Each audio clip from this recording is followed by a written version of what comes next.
WRPI Troy, hanging out with the dew. I tell you about the two campers, and they're sleeping in the woods. One was Bob and the other was Jim, and Bob wakes up his friend. Hey, Jim, wake up. Look at those stars and tell me what you see. Jim says, well, I see a cloudless sky, which will likely lead to a dry and icy morning. I see there's stars visible, meaning we are in the winter solstice of the Earth's rotation. And I see there are millions of them, each harnessing the potential of habitable life. And I see whatever God may or may not exist, we exist in the universe that is both perplexing and terrifying at the same time, as our roles in this universe are small and we're nothing but a glimpse of significance. What do you see, Bob? Something stole our tent. Yeah, winter solstice is behind us, is on us. That's where the sun dies from 3 days, and it's arising. It's arising. And the sun drops like a burning coin, swallowed whole by the longest night. 3 breaths of stillness, 3 days of hollow light. And then the horizon remembers slow blush, slow gold, a God reborn in the fold of dawn. And we are all pilgrims here, half lost, half snow blind, tracing the map of our own spines through the white hush. And every footprint curses the cold, every branch snaps a prophecy, and the trail forks, one path ash, and the other pash. Embers as we skip stones over frozen rivers, chasing the ghost of rainbows, while the old bridges smolder behind us. Wake, I say wake.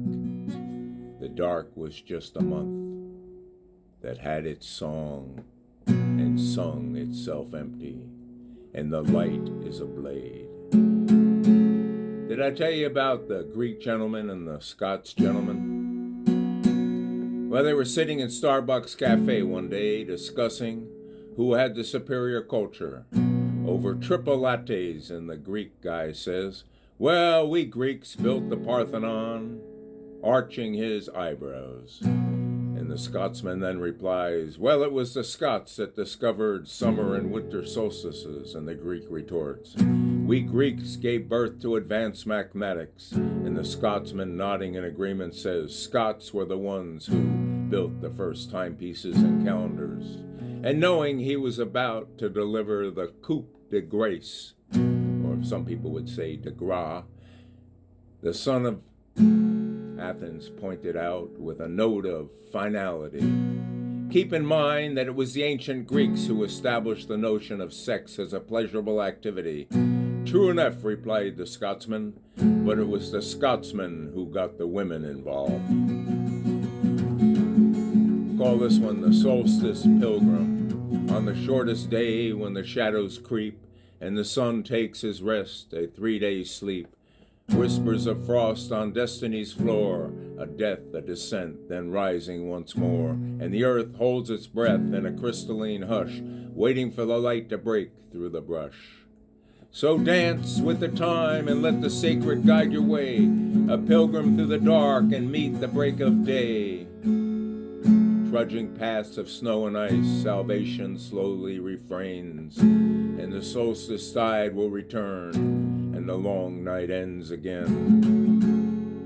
Snowshoe prints in the whispering snow trace the journey only the cold winds know. Broken branches point to where the trail twists, a crossroad of stars, a price worth the cost. And we're chasing rainbows lost on winter's face, but the dawn a slow love that finds its place. So dance with time and let the sacred guide your way, a pilgrimage through the dark to meet the break of day, trudging paths of snow and stone. Salvation's slow refrain, a solstice tide will turn, and the long night ends again and again. We've skipped stones on the edge forever, watching the bridges burn, and we learn to sever. But the pilgrimage doesn't ask for gold, just a heart that dares to follow. And the sun stirs a spark in the tomb of the sky, and the sun of the stars refuses to die. And every step a hymn, every night a vow. The lost will find their way back somehow, and the snow it melts where the wanderer treads. For the solstice isn't just an end, but it's a seed. So pack your dreams in a mittened grasp and dance of time that stops its trip through the turns and burns in the endless roam.